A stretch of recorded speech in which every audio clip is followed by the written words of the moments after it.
So Jimi Hendrix always used a coily cable. I always thought it was just because they looked cool, but it turns out there's a much bigger reason than that. So today we're going to investigate why.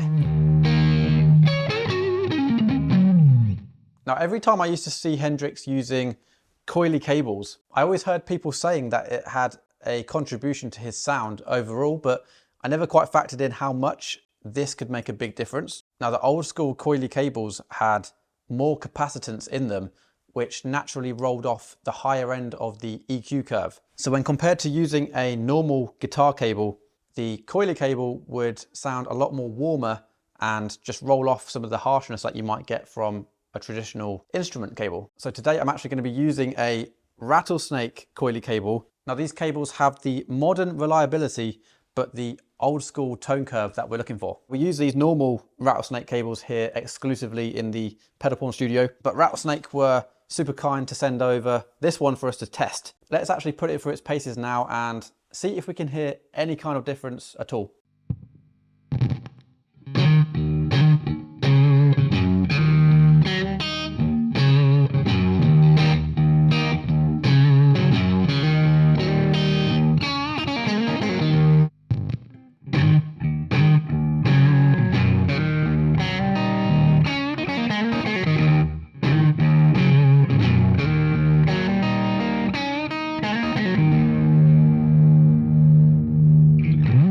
In the room, I do feel like I can hear a difference, but I don't know if it's just my imagination. I've had some great chats with our engineer, Brian, and he always tells me how subjective our hearing is. You know, the mind is very powerful and it can play some crazy tricks on you when listening back to audio or just listening to it in real time. So I'm going to play something else now, something that might be shining some of the highs normally with the higher end strings, and let's see if we can hear that high end roll off.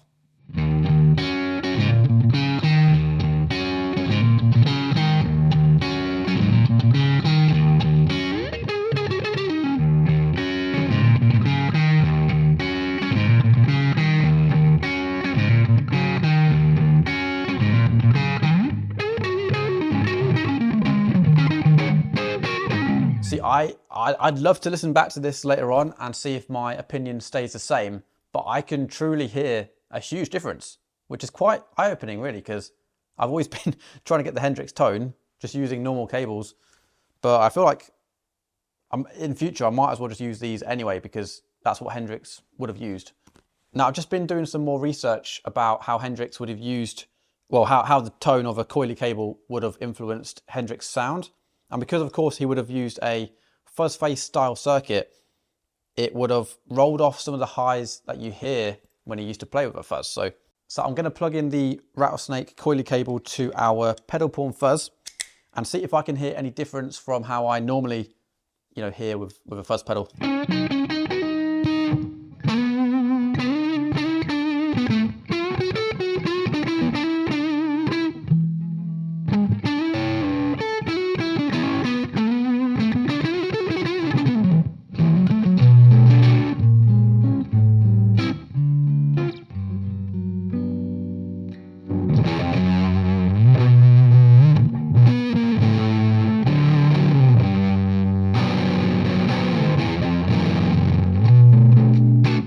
Again, it's the same kind of thing. It's got this kind of vintage blanket over it. There's a real vintage tint to it.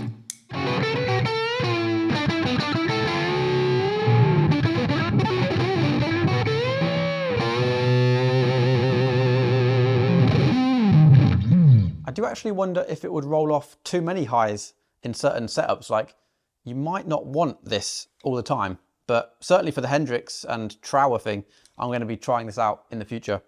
Now, thanks again to Rattlesnake Cables for sending this over. Let us know in the comments, is it really drastically obvious, or is it a very subtle change, or no change at all? So yeah, we're just going to do a random Hendrixy jam now with this purple Hendrixy Strat. By the way, let us know if you want to see a separate video on this guitar, because we've not actually talked about this particular guitar just yet. Thanks a lot for the support. We'll catch you in a bit, and cheers.